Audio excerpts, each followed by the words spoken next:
I must apologize to this house for not being able to attend this debate in person.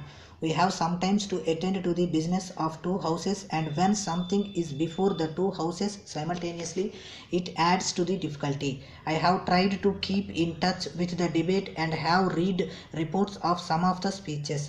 Both here and in the other house, it is my duty to listen very carefully to the criticism that is made and to the suggestions that are made.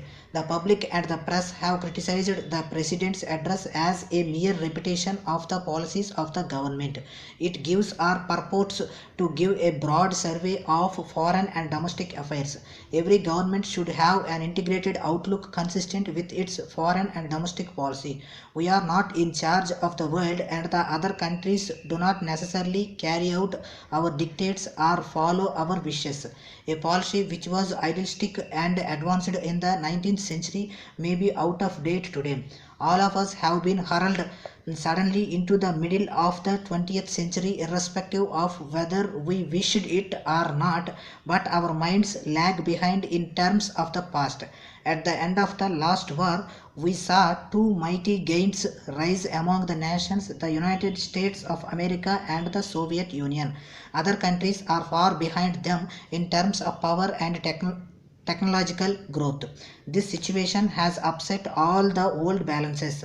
Yet I find people still talking in old terms without realizing or appreciating that nothing in the world of today can remain static. The situation in the Far East is also completely different from what it was in the past. I merely mention this to point out to you that we must be alert about the changing conditions. The application, the implementation, and the working of our principles and ideals depend on external circumstances. Those circumstances are hardly ever wholly in our control. We have to accept things as they are.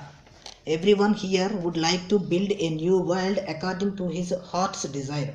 Similarly, we also aim to go in a particular direction, but it is not always possible because we cannot ignore certain factors, much less in a democratic society.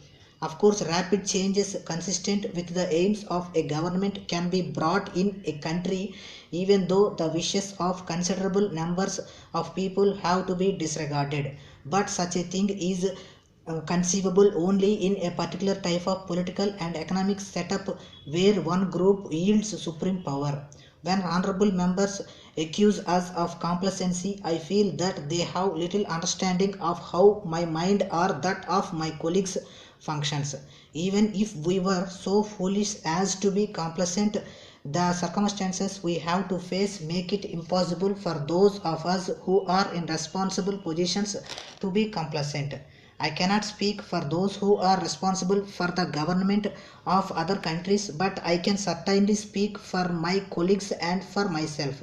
I want to tell you that we approach our problem in all humility of spirit and with feelings utterly devoid of complacency and smugness. We feel that however small we might be as men, our problems and those of the world are big. We must approach them with all the wisdom we possess and with such experience as we have. Although we have to advance step by step, we must constantly be on the alert so that we can change our step wherever necessary. We must always take counsel with others and never forget to maintain the spirit of humility. I am anxious to seek help and guidance in every important matter that comes up before this house.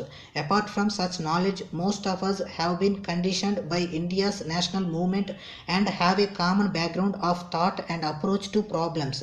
Many of us, thus conditioned, subsequently took different paths, and we were entitled to do this.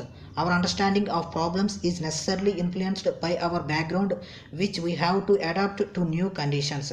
Having once been part of the nationalistic movement, we cannot possibly think of functioning negatively. Of course, negation inevitably had its place during our fight for freedom. But now that we are building India anew, it is imperative that we function positively. Honorable members of the opposition will realize that positive functioning is more difficult because one wrong move can expose the country to danger.